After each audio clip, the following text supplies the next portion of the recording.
बिस्मिल्लाहिर्रहमानिर्रहीम। अस्सलाम वालेकुम dear students, welcome to my YouTube channel.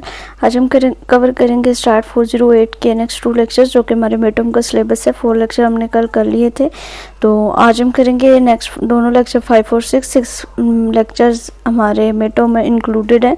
तो नेक्स्ट हमारा लेक्चर उसमें हमारे पास है द लैटिन स्क्वायर डिज़ाइन। बिल्कुल थोड़े बहुत जो मिलते जुलती हैं, छोटा सा एक डिफरेंस है जो हमने RCBD और RCB जो पीछे हमने पढ़ लिए हैं, रैंडम कंप्लीट रैंडमाइज डिज़ाइन और रैंडमाइज डिज़ाइन, वो दोनों पढ़ लिए हुए हैं। तो आज का जो हमारा टॉपिक है उसमें लैटिन स्क्वायर डिज़ाइन हमने पढ़ना है। इसमें जस्ट डिफरेंस ये है कि जो हमारे पास कंप्लीट रैंडमाइज डिज़ाइन मतलब जो हमने लेक्चर नंबर 4 पढ़ा है उसमें ये था कि हमने एक एक ब्लॉक में वेरिएशन को लिखा था। रो वाइज हमारे पास कोई भी रेप्लिकेशन नहीं होती थी, यानी कि कोई भी एक चीज़ रिपीट नहीं होती थी। लाइक कि अगर मैं आपको एग्जांपल दूं तो हमारे पास वहाँ पे एक इस तरह के हमने ब्लॉक्स बनाए थे और उन ब्लॉक्स में रो वाइज यानी कि यहाँ पे हमारे पास A, B और C एंड D इस तरह से हमारे पास कोई भी रेप्लिकेशन नहीं होती थी। अगर आगे पीछे भी होता था तो B, C, A, D इस तरह से हो जाता था। हम कॉलम वाइज नहीं थे देखते कि कॉलम वाइज जो है वो हमारे पास कोई रेप्लिकेशन हो रही है या नहीं हो रही। लेकिन जो आपका लैटिन स्क्वायर डिज़ाइन है इसमें यही चीज़ आपकी डिफरेंस करती है पिछले मेथड से। इसमें आपने रो वाइज भी और कॉलम वाइज भी कोई भी रेप्लिकेशन नहीं करनी है। ये बिल्कुल स्ट्रेट फॉरवर्ड आपका होगा, जिसमें ना तो रो में कोई रेप्लिकेशन आएगी और ना ही कॉलम में रेप्लिकेशन आएगी। जैसे कि यहाँ पे आपको इसकी डिस्क्रिप्शन में है कि variation is found in 2 direction, it become necessary to remove this 2 source of variation simultaneously. तो हमारे पास अगर इस तरह की कोई वेरिएशन आ भी जाती है तो फिर हम उसको रिमूव करेंगे। रिमूव कैसे करेंगे? हम रोज़ को और कॉलम्स को इंटरचेंज करके या जिस तरह से भी करें, हम उसकी जो रेप्लिकेशन अगर गिवन जो प्रॉब्लम है उसमें दी हुई हो और वो हमें कि इसको लैटिन स्क्वायर डिज़ाइन से जो है वो आप करें, सॉल्व करें, तो देन आपको उसको पहले चेंज करना पड़ेगा। तो ये इसका बेसिक डिफरेंस है। और इसके अलावा blocking, such blocking, double blocking of experimental unit and correspondence double random assignment of treatment is called the Latin square design. ठीक है, इसकी डेफिनेशन है, ये आपने यहाँ से कर लेनी है। अब देखिए यहाँ पे इसका लेआउट सबसे पहले लैटिन स्क्वायर का यहाँ पे 4 जो है वो ट्रीटमेंट्स दिए गए हैं A, B, C, D। तो यहाँ पे आप देखिए कोई भी रेप्लिकेशन नहीं है, ना तो रो वाइज कोई रेप्लिकेशन हो रही है। अगर इस तरह से आप देखें तो जो फर्स्ट वाला आएगा वो तो A, B, C, D आपका आएगा, फर्स्ट रो भी और फर्स्ट कॉलम भी आपका A, B, C, D ही होगा, ये आपका सेम रहेगा। देन अगर ये जो आपका नीचे वाला पार्ट है इसको अगर आप देखें तो यहाँ पे ये जो आपका पार्ट है इसको अगर आप देखें तो यहाँ पे आपके पास क्या है? C, D, A, D, A, B and A, B, C। अब अगर आप इन पूरी लाइंस को देखें, यहाँ पे देखें A, B, C, D है और इस वाली अगर रो में देखें, कॉलम में देखें तो सेम है। ठीक है, आगे B वाली अगर देखें तो B वाली जो आपके पास यहाँ पे कॉलम है इसमें कोई भी रेप्लिकेशन नहीं है, B दोबारा से रिपीट नहीं हो रहा। C वाले को देखें तो C भी एक दफ़ा है, D भी एक दफ़ा है, A भी एक दफ़ा एंड B भी एक दफ़ा है। इसी तरह से सेम आगे भी है। और इनकी जो सारी रोज़ हैं, इन सारी रोज़ में भी आप चेक कर लें, यहाँ पे कोई भी रेप्लिकेशन नहीं आएगी। अच्छा, तो जो नेक्स्ट चीज़ है वो हमारे पास है जी स्टैंडर्ड लैटिन स्क्वायर। ये हमारे पास क्या है? Large number of distinct Latin square can be drive by interchanging rows and column of standard Latin square. यानी कि यहाँ पे हम इंटरचेंज करेंगे रोज को और कॉलम को। और ये बात जो हमने ऑलरेडी डिस्कस कर ली है कि यहाँ पे इसके जो फर्स्ट रो और फर्स्ट कॉलम है वो क्या होगा? अल्फ़ाबेटिकली या फिर न्यूमेरिकली ऑर्डर में अरेंज होगा। अगर वो 1, 2 हमारे पास यूज़ हो रही है, 1, 2, 3, 4, 5 यूज़ हो रहा है तो वो फर्स्ट रो 1, 2, 3, 4, 5 की होगी और फर्स्ट कॉलम भी 1, 2, 3, 4, 5। अगर A, B, C यूज़ हो रही तो then A, B, C, D होगा फर्स्ट में, रो में एंड इसी तरह से कॉलम में भी। Standard Latin square is also called the reduced Latin square. ये आपके ऑब्जेक्टिव के लिए इंपॉर्टेंट है। देन कुछ और इसने एग्जांपल्स दी हुई कि अगर 2x2 का एक आपको टेबल दिया, मैट्रिक दिया जाए तो फिर आपका इस तरह से उसका जो है वो इंटरफेस बनेगा। इसी तरह से 3x3 का भी एक बनेगा एंड 4x4 के डिफरेंट तरह से हम अरेंज कर सकते हैं इसके अल्फ़ाबेट्स को, फर्स्ट रो और फर्स्ट कॉलम को सेम रखते हुए बाकी हम चीज़ों को अरेंज करके लिख सकते हैं। ठीक है, और उसके अलावा यहाँ पे एक फार्मूला भी दिया गया है कि अगर जो हर एक K क्रॉस K का आपको जो भी ऑर्डर दिया जाएगा, एक different square by permitting the row except first and all the column according we may obtain. तो हम ये फार्मूला यूज़ करके भी ये आपके ऑब्जेक्टिव में आ सकता है कि अगर 2x2 का एक आपको दिया जाए, एक स्क्वायर दिया जाए तो उसको आप उसमें कितने आपके ऑर्डर में आप उसको लिख सकते हैं। तो जैसे 2x2 का तो यहाँ पे 2 फैक्टोरियल 2 × 1 ये फार्मूला आपने याद रखना है।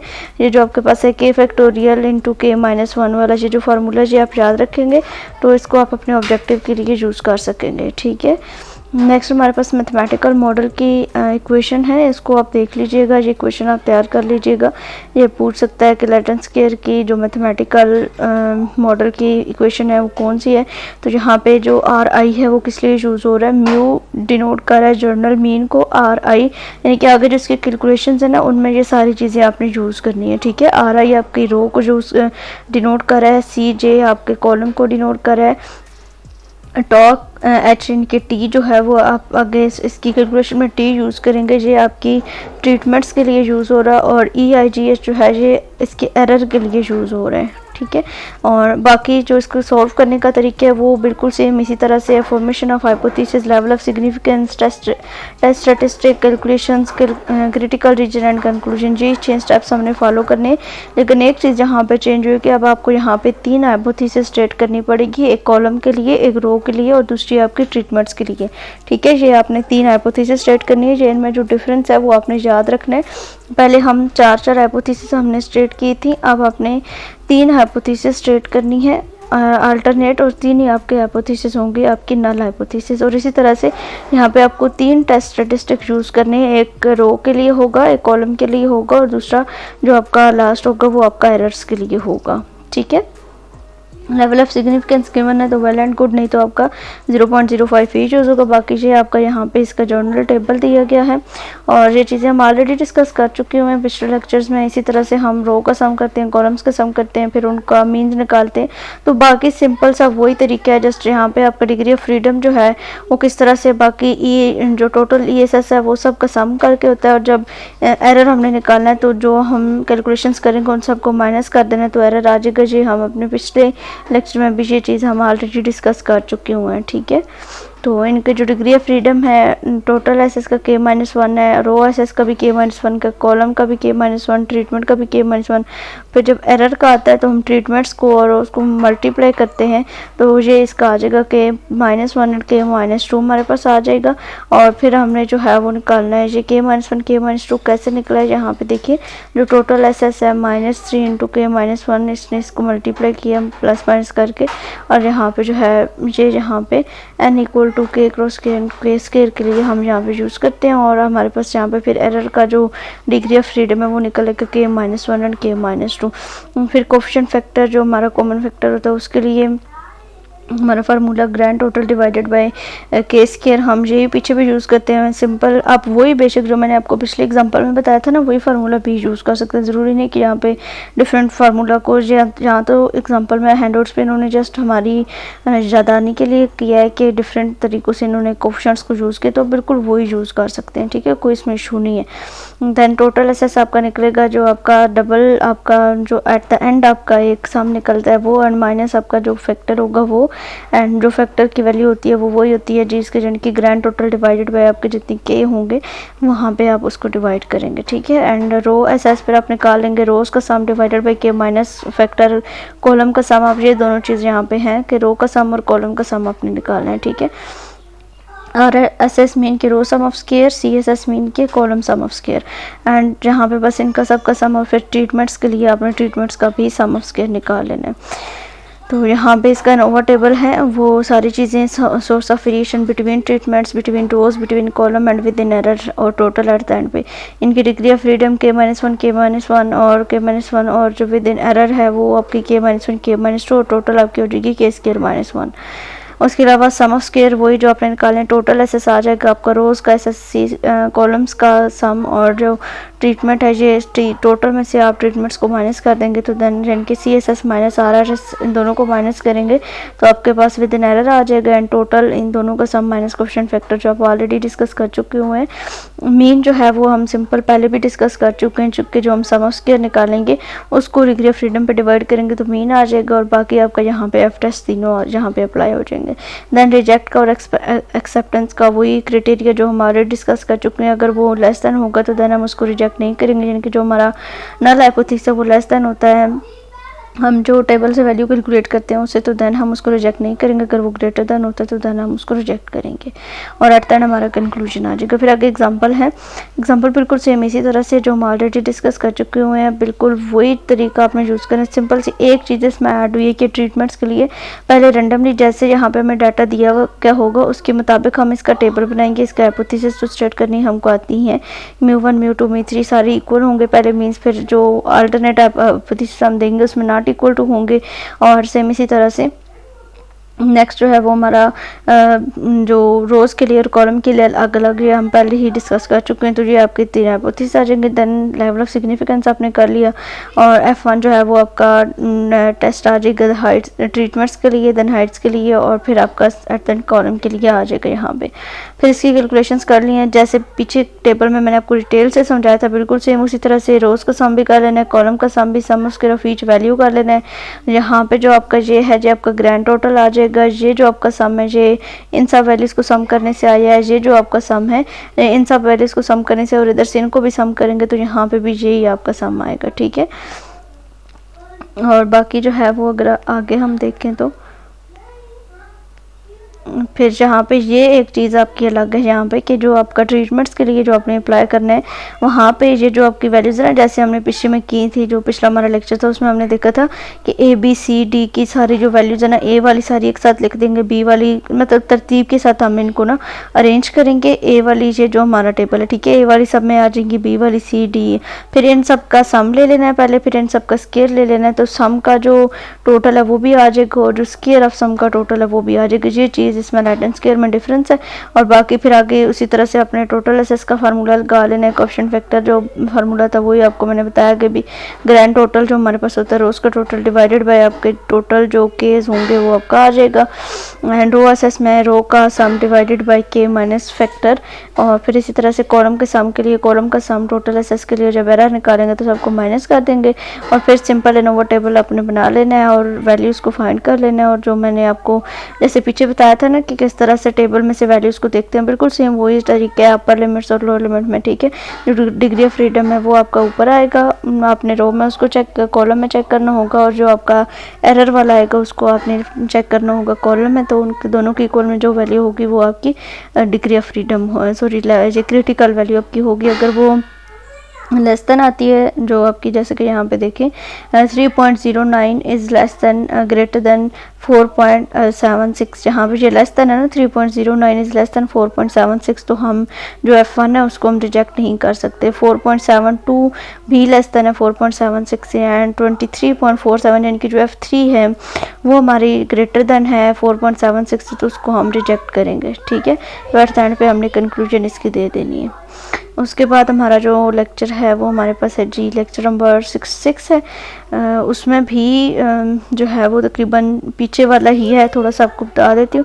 एडवांटेजेस और डिसएडवांटेजेस ये आपने खुद से रीड कर लेने हैं, जो चीज़ें हम डिस्कस कर चुके हैं वही बस स्टेटमेंट्स आपके ऑब्जेक्टिव के लिए जो इंपॉर्टेंट है। अब missing observation and latents care design, जैसे पीछे हमने RCBD में मिसिंग ऑब्जर्वेशन को देखा था, एक फार्मूला हमने जर्नल देखा था और उसको यूज़ करके हमने मिसिंग ऑब्जर्वेशन निकाली थी, फिर उसको टेबल में पुट किया।